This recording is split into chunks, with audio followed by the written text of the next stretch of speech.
বাংলাদেশে ৮-১০টি ভ্রমণপ্রিয় যানবাহনের মধ্যে অন্যতম এবং শীর্ষে রয়েছে লঞ্চ যাত্রা। বাংলাদেশের দক্ষিণাঞ্চলের মানুষ শত শত বছর ধরে এই লঞ্চ ব্যবস্থার মাধ্যমে তারা তাদের যোগাযোগ ব্যবস্থাকে এবং তাদের ইতিহাস ঐতিহ্যকে তুলে ধরেছেন।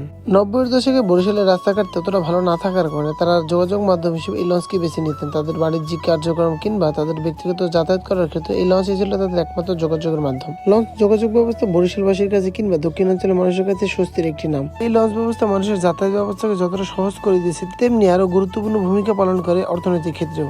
বরিশাল থেকে কোনো মালামাল পাঠানোর জন্য কিংবা বরিশাল থেকে কোনো কাঁচা মালামাল ঢাকায় পাঠানোর জন্য অন্যতম যানবাহন হিসেবে ব্যবহার করা হয় এই লঞ্চকেই। দক্ষিণাঞ্চল থেকে ছেড়ে আসা লঞ্চগুলো স্বরূপকাঠি, ঝালকাঠি কিংবা গল্লাচিপা এছাড়াও দক্ষিণাঞ্চলের যে কোনো স্থান থেকে যে লঞ্চগুলো ঢাকা উদ্দেশ্যে ছেড়ে আসে, প্রতিটি লঞ্চের রয়েছে আলাদা আলাদা বৈশিষ্ট্য এবং প্রতিটি লঞ্চের ধরনের রয়েছে আলাদা আলাদা। এখানে আপনি ৩০০ টাকা থেকে শুরু করে ডেকে কিংবা ১,০০০ টাকা, ২,০০০ টাকা কিংবা ৫,০০০ টাকার মতো কেবিনে আপনি থাকতে পারবেন। সবশেষে এটাই বলতে হয়, দক্ষিণাঞ্চলের যাত্রা, যোগাযোগ ব্যবস্থা কিংবা উন্নয়নের ক্ষেত্রে অনেক গুরুত্বপূর্ণ ভূমিকা পালন করে এই লঞ্চগুলো। দেখা হবে নতুন কোনো ভিডিওতে। সেই পর্যন্ত সবাই ভালো থাকুন, সুস্থ থাকুন। আল্লাহ হাফিজ। আসসালামু আলাইকুম।